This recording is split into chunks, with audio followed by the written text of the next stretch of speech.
Now, if you believe that urban shading solutions are essential to combating the impacts of extreme heat in LA, this next panel is for you. The panel will be moderated by Michelle Barton, Climate and Sustainability Director of Shade LA, and panelists include Emily Dinino, founder and CEO of ThermoShade, a Lacey portfolio company, David Pineda, Senior Director of Strategy and Impact at Tree People, and Susana Reyes, Interim Executive Officer of Projects Engineering in the Program Management Executive Office at LA Metro. Welcome to the Climate Canopies panel. I'm Michelle Barton, the Director of the Climate and Sustainability Practice at USC Public Exchange, where I serve as the co-director of Shade LA with UCLA. I'm really excited to be joined by this amazing panel on stage today and serve as your moderator. We have Emily Dinino, the founder and CEO of ThermoShade, who is building patented radiative cooling panels and modular cooling shelters that help cities, transit systems, and outdoor spaces protect people and animals from extreme heat. We have David Pineda, Senior Director of Strategy and Impact at Tree People, where he helps advance nature-based solutions that build healthier, cooler, and more resilient communities. And Susana Reyes, the Executive Officer at LA Metro, who is over project engineering and overseeing construction activities for major capital projects. She's also a former City of LA Board of Public Works Commissioner. Please help me in welcoming this amazing panel.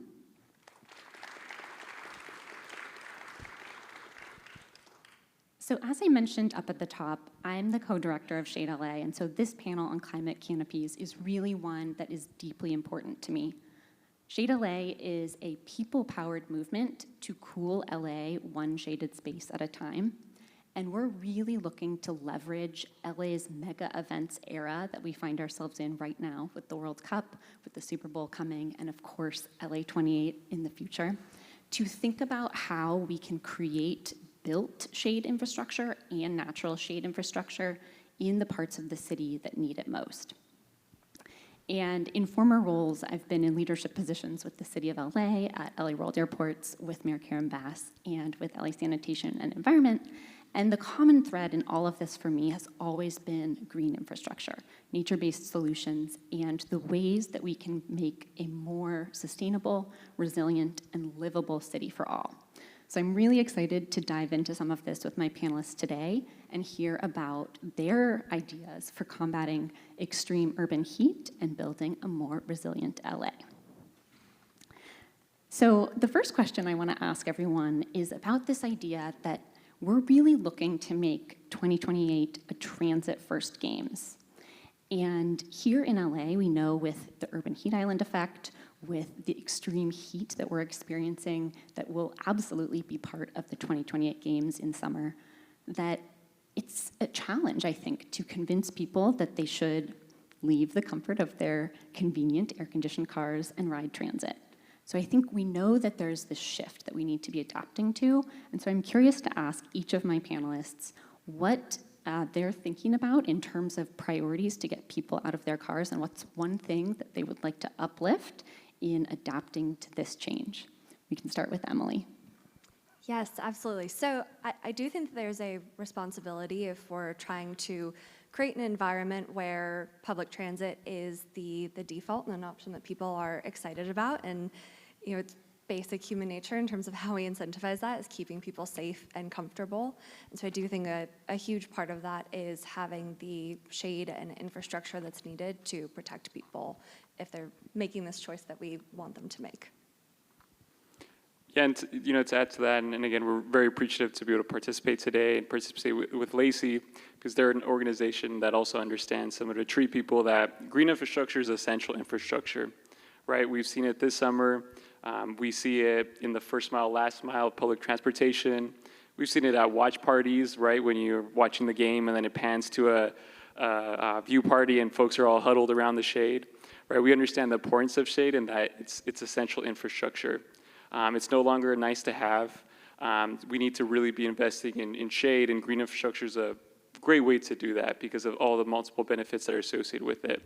And so, really looking ahead to 2028, yes, we'll need the infrastructure at that time, transit related, games related, but as Tree People, we're thinking how do we invest in shade that lasts and it really appreciates 10 years, 20 years, 30 years after the games?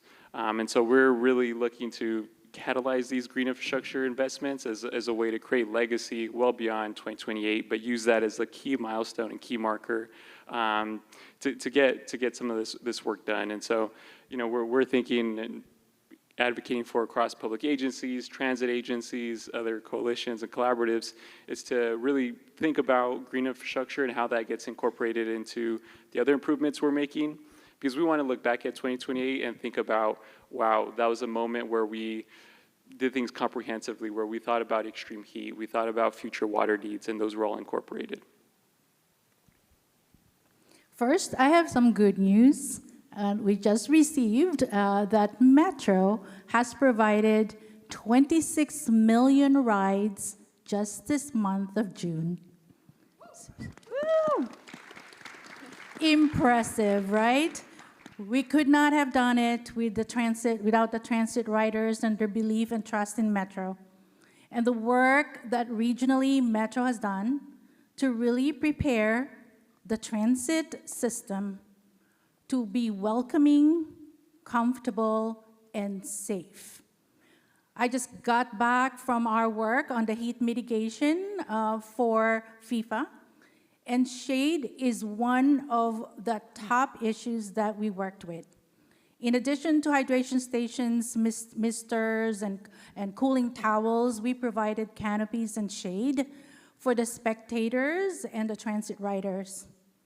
Because people who ride transit don't make that decision because they're environmental. They make that decision also because not only they're environmental, but they like comfort, reliability, safety, and affordability. For $1.75, you can't go wrong with taking Metro as your transit provider. So in terms of really making it comfortable for our transit riders, shade comes up as number one. It should be treated as a transit infrastructure because the shade part of it comes not when you board the train, it's when you leave your house and you walk and you wait and you transfer and then you arrive. If that shade is not there, the comfort level is not there as well. And not only that, treating shade as an infrastructure, but treating it and not isolating it, connecting it to a network in our transit system of shade, hydration stations, sitting, calming places that will really put the trust of our transit riders in Metro, that they're comfortable that transit, that Metro does not only move people, but they also protect them as they move. Thank you all. Some very, very powerful responses. And I think I'm already a Metro rider, but if I wasn't, I'd be convinced now. Thank you, Susana. Next, I actually want to direct a question to David. And in preparing for today's event, I came to understand that Tree People has made a really amazing commitment to action. Tree People is committing $5 million to plant 28,000 trees in advance of 2028, which is absolutely amazing.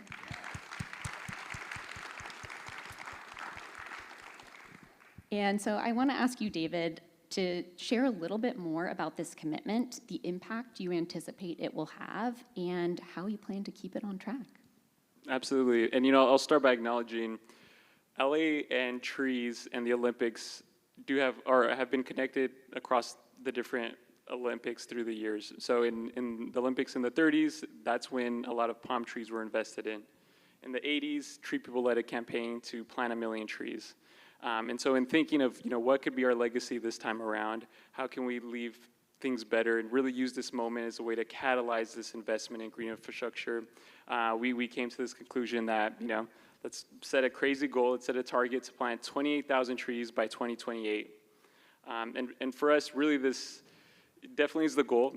I like to say that we lead by trees, but it's also the vision that comes with it. right? Because when we plant trees on campuses, we're also building outdoor learning environments. We're also engaging those students to be stewards of their environments. When we're planting in areas that have been affected by fire, we're also improving watershed health and creating wildfire resilience for the future. And so we're looking at this as really a vision. If we could get people excited and oriented around this goal to participate, to engage, to get out, to volunteer. You know, there's the wonderful thing about trees is there's a lot of different ways to engage with it, right? It's accessible, you could feel it, you could touch it, and you know what it looks like when there's a tree, when there's green infrastructure. And so, yeah, we're excited about, you know, creating some sense of urgency and really catalyzing these greening efforts across, you know, the Inland Empire up into the San Fernando Valley. Amazing. Well, we hope we can be there when you put that 28,000th tree in the ground.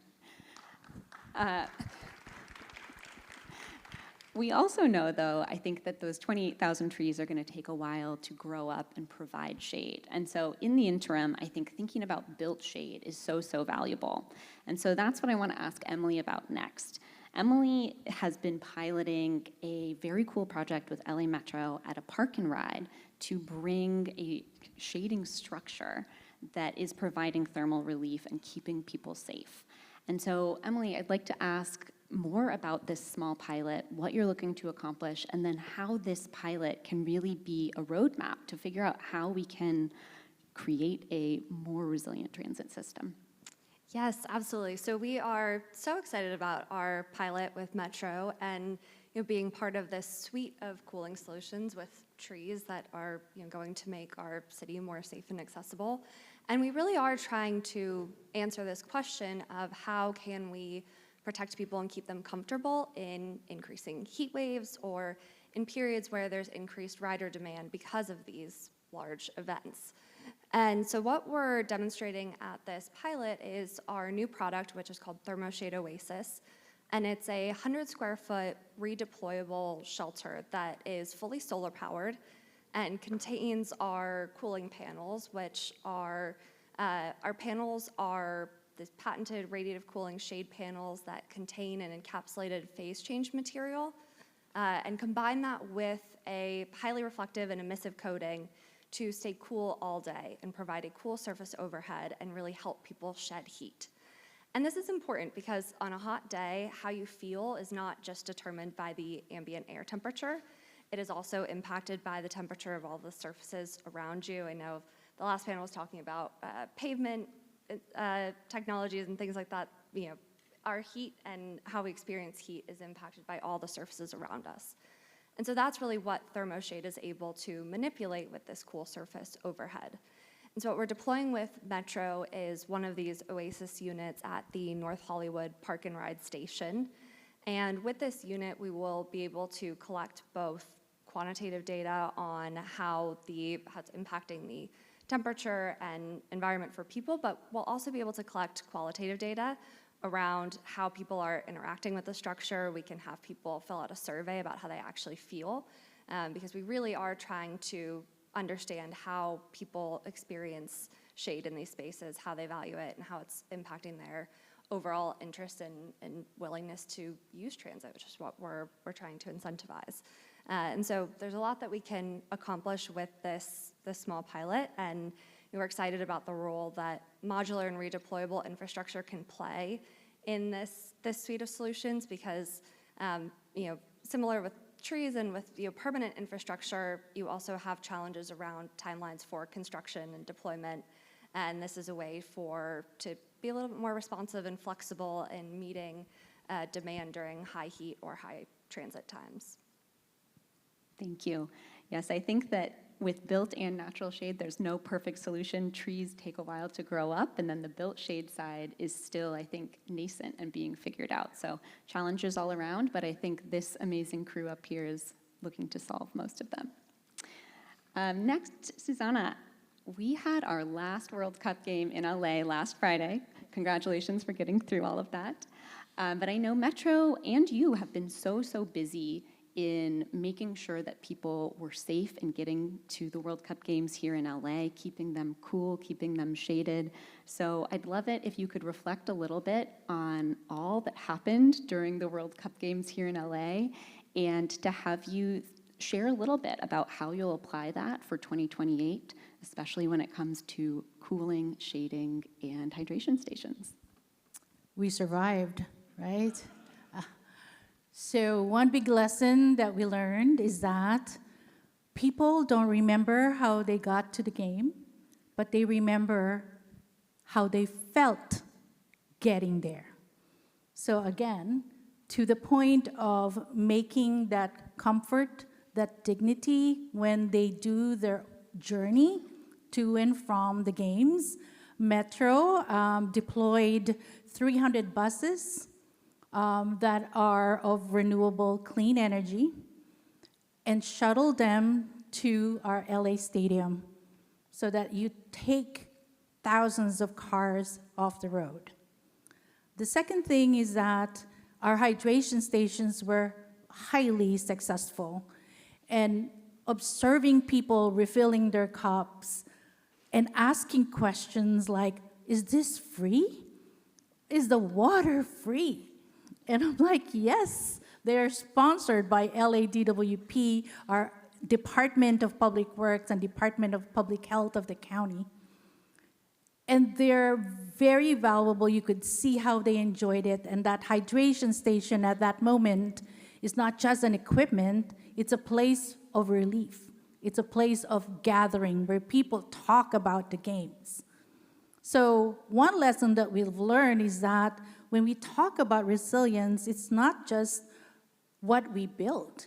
It's the experience that we want people to have to see the use and the value of those features in real operational time. So we are going to do some more pilots. Emily's ThermoShade is one. We have a cool pavement pilot this coming Saturday at Reseda, if you guys want to see it, 11 to 5 p.m. We're piloting the cool pavement to see the drop in temperature if we use that type of material. We also have a Reconnecting Communities and Neighborhoods grant where 5 mobility stations or mobility hubs will have a total of about 45 new shade structures and about 120 trees, and enhancements along 5 bus corridors that will also result in 50 shade shelters and 120 new trees. So looking into piloting as a way to help us more informed when we do LA 28. There is still time for us because we have already done the footwork and the legwork when it comes to the capital projects, where that's the new, program management in Metro. And we have been thinking about a year or so ago what those pilots will look like leading into LA 2028. So again, that canopy, that shade, that heat mitigation solutions, very essential for the legacy part of the games, not just the temporary solutions. Well, it's been incredible to watch all that Metro has done for this World Cup. I can't wait to see all that's in play by the time we get to 2028. And on that note, it is time for our closing question. And I know that we've already heard from David on how Tree People is going to commit to action on the road to 2028. So I think we can start with you, David, and maybe for this one, you can let us know how this audience can help you with that big, big commitment. Yeah, we appreciate the question. And I think collaboration, right? If you're interested in a tree planting initiative, if you know a school, a faith-based entity, public agency that wants trees, maybe doesn't have the resources, maybe doesn't have the know-how, please, reach out. We're open to collaboration. And, if not Tree People, we could direct you to the right organization because, we're lucky to have a lot of great coalitions and nonprofits here in the LA region and that social infrastructure to get the work done. We just want to be a catalyst for it. So if we could build capacity, if we could do some of the work, and really just empower communities to help along the way, I think that'd be a great outcome and really exciting. Thank you, Emily. For us, we are hoping to be part of both permanent infrastructure solutions and temporary shading solutions to make the 2028 games successful and cooler. And we are really grateful to Lacey and Metro for supporting us in these pilot proof points. And if you're a venue, have a public space that will be utilized in the games and is looking to make upgrades ahead of that, we'd love to talk about how we could work together. Thanks, and Susana. I'm really looking forward to permanent solutions for legacy purposes, not just temporary solutions. So we're going to start working on that. In fact, we have started working on some of them. But let's see, that is our goal. Our North Star is to have those permanent heat mitigation solutions. Well, so much to look forward to. Thank you all for a wonderful panel, and please help me thank them for this amazing session.